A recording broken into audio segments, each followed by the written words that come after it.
सगळ्यांचं माझ्या ब्लॉगमध्ये स्वागत आहे। आणि आज आम्ही चाललोय रामबागला, पण पहिला आम्ही सीएनजी भरायला आलोय। पनवेलवरून आम्ही निघालोय 4 व्हीलरने। हा हायवे आहे पनवेलचा। तरी रामबागला पोचायला 20 ते 30 मिनिटं लागतीलच। आता हे उल्वे चालू झालंय, तर पुढे उल्वे क्रॉस करणार आहोत।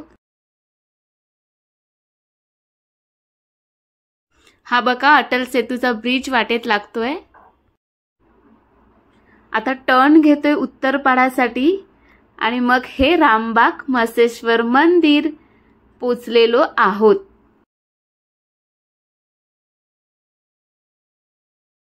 पहिलं बेलापूर वरून ट्रेन पकडावी लागते। ही ट्रेन 1-1 तासाने असते।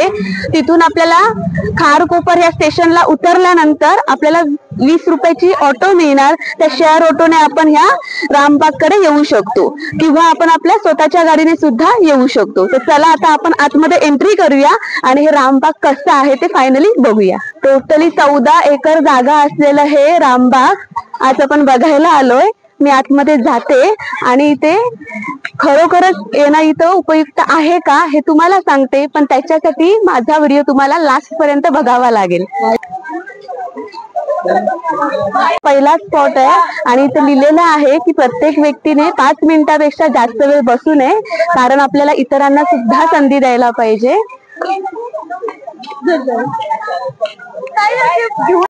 सेकंड स्पॉट कडे जाणार आहोत, तर बघा ही सेकंड स्पॉट तुम्हाला दाखवते। बाजूबाजूला स्पॉट आहे आणि हा आपला सेकंड स्पॉट आहे तलाव। मस्त वाटतंय तलावाकडे बघितल्यावर सुद्धा।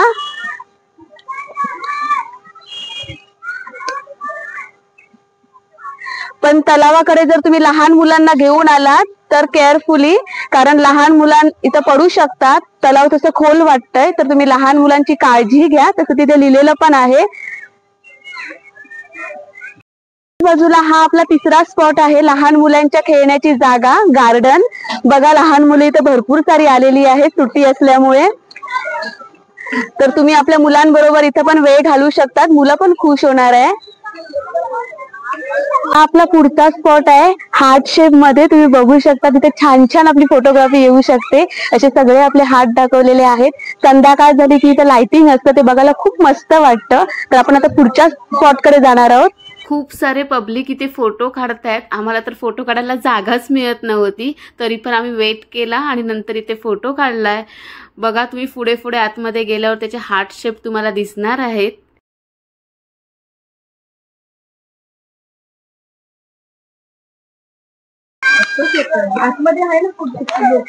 हे बघा इथे व्हाईट कलरची लाइटिंग दिसते। या लाइटिंग संध्याकाळच्या खूप सुंदर दिसतात लागल्यानंतर। हे पण येलो फ्लॉवरचे मस्त बघा सुंदर दिसतात। तिथे तुम्ही फोटोग्राफी मस्त करू शकतात। कुठेच बोर्ड लिहिलेला नाहीये की फोटो काढू नये, त्याच्यामुळे तुम्ही इथे सुंदर सुंदर तुमचे फोटो काढू शकतात। मला तर हा एरिया खूप आवडलेला आहे, तुम्ही इथे नक्की व्हिजिट द्या। चला आपण नेक्स्ट लोकेशनला जाऊया। आता आपण नेक्स्ट लोकेशनला आलोय, तर इथं आपलं नेक्स्ट लोकेशन आहे फाउंटन आणि हे मोस्टली रात्री ह्या कारंज्या खूप मस्त दिसतात। तर बघूया आपण हे लोकेशन। मी इथे संध्याकाळी थांबली तर ह्या कारंज्या पेटल्या किंवा लागल्या, लाइटिंग सुरू झाली, तर ह्याचे फोटो नक्की तुम्हाला लास्टला दाखवेन। फाउंटनच्या बाजूला हे पंप हाऊस आहे आणि पंप हाऊस वर चढल्यानंतर तुम्हाला पूर्ण रामबाग दिसणार आहे। पण इथे लिहिलेलं आहे की या पंप हाऊस वरती 10 व्यक्तीपेक्षा जास्त लोकांनी चढू नये। इथं खूप सुंदर फोटो येतील, तर इथं तुम्ही नक्की ह्या लोकेशनला फोटो काढा। इथं वरती चढते, मला असं ना गुहेत गेल्यासारखं वाटतंय।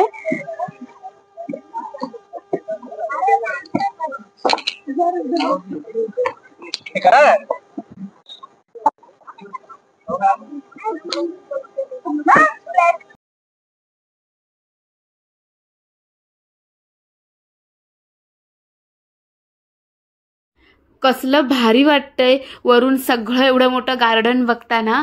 खूप मज्जा येते। फोटो पण खूप सुंदर सुंदर येत आहेत आणि खाली माझ्या मैत्रिणी आहेत, त्या मला हाय करतायत। तुम्ही नक्की या इकडे।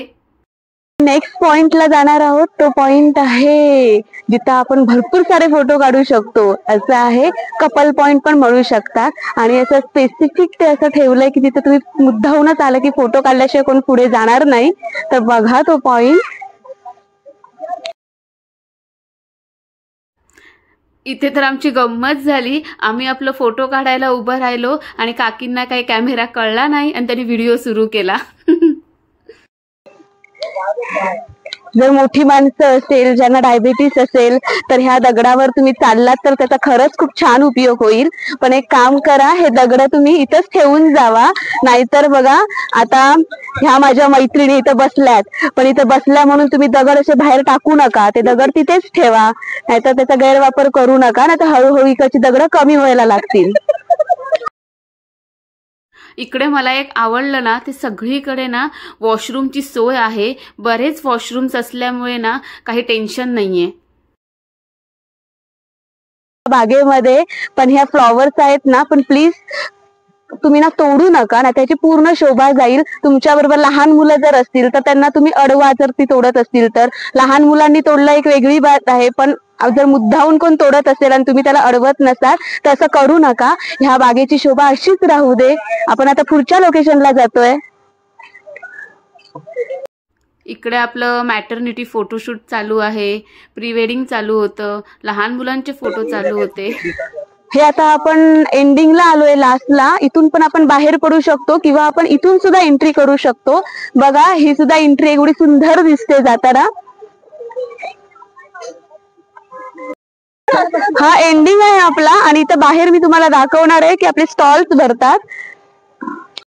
जेव्हा आपण मस्तपैकी एन्जॉय करतो आणि त्याच्यानंतर जेव्हा असं शेवटला आपण मंदिर बघतो तर खरंच तृप्त झाल्यासारखं वाटतं. तर आपण देवळात सुद्धा जाऊया आता. आतमध्ये कोणती मूर्ती आहे ती आपण बघूया. मी तुम्हाला देवळात आता त्या प्रतिमा जी आहे त्याचा फोटो दाखवणार आहे. चला तर मग.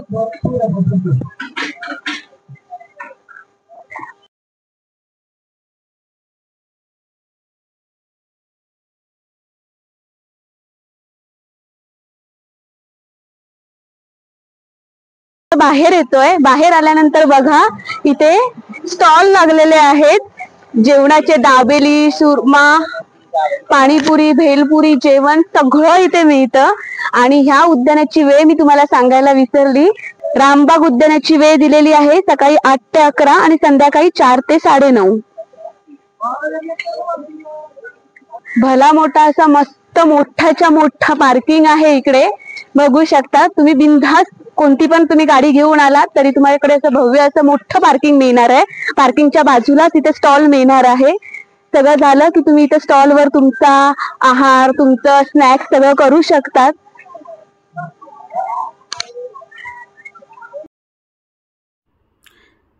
इथे बघा, श्री गणेश स्नॅक्स सेंटर आहे. तिथे स्पेशल वडापाव, गरम गरम कांदा भजी भेटते. पुढे भरपूर सारे व्हरायटी ऑफ फूड्स अवेलेबल आहेत. इथे लोकल ज्या महिला गृह उद्योग आहे बचत गटा थ्रू ह्या काकींनी स्टॉल लावलेले आहेत. तर संध्याकाळी इथे स्टॉल लावले जातात. बघा, इथे मस्त मच्छी फ्राय होते. मच्छी दाखव. बोंबील आहे. काकी, अजून काय आहे तुमच्याकडे? आमच्याकडे चिकन आहे, खेकडा पण आहे. मी येते आता खेकडे खायला. थांबा, आमचा ग्रुप सगळा तिकडे बसलाय. बघा, इथं खेकडा पण मिळणार आहे तुम्हाला. तोंडाला पाणी सुटतंय माझ्या. नेक्स्ट बघूया आपण.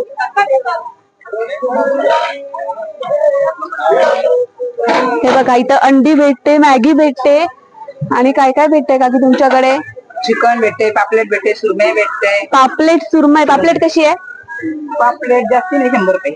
अरे वा, तुम्ही इथं आला तर नक्की विजिट द्या. बघा, इथे सुंदर सुंदर असे आयटम आहेत. श्री माऊली कृपा सेंटर. जेवण आलेलं आहे. मी खेकडा ऑर्डर केलाय. मी बघू शकता असा भरलेला खेकडा. तोंडाला पाणी सुटलंय बघून. आणि मी एकटीच नॉनव्हेज खाणारी आहे, त्याची माझी मज्जा आहे. तुम्ही इथं आलात तर हा खेकडा नक्की ट्राय करा. त्याच्याबरोबर मी घेतली मस्त तांदळाची भाकरी. म्हणजे कमाल, एक नंबर असं वाटतंय मला जेवण हे. हे फाउंटन बघू शकतात. आता हे फाउंटन चालू झालेले आहे. सगळी लोक इथं मज्जा घेत आहेत या फाउंटनची.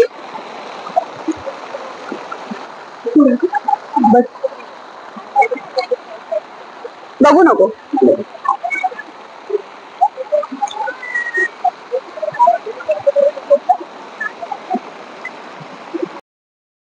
आता संध्याकाळी जाता जाता लाइटिंग लागलेले आहेत, तर संध्याकाळचं हे गार्डन कसं दिसतं बघा. मी काही जास्त वेळ थांबली नाही, पण जाता जाता जे काही दिसलं ते मी क्लिक केलंय.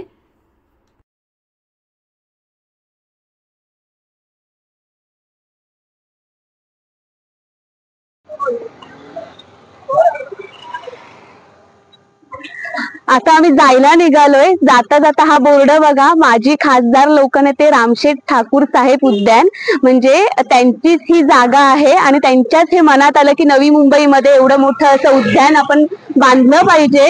तर त्यांच्यामुळेच आपल्याला हे उद्यान बघायला भेटतंय. तर तुम्ही इथे अवश्य भेट द्या, खूप मस्त आहे. आणि लाईक अँड सबस्क्राईब करायला विसरू नका. बाय.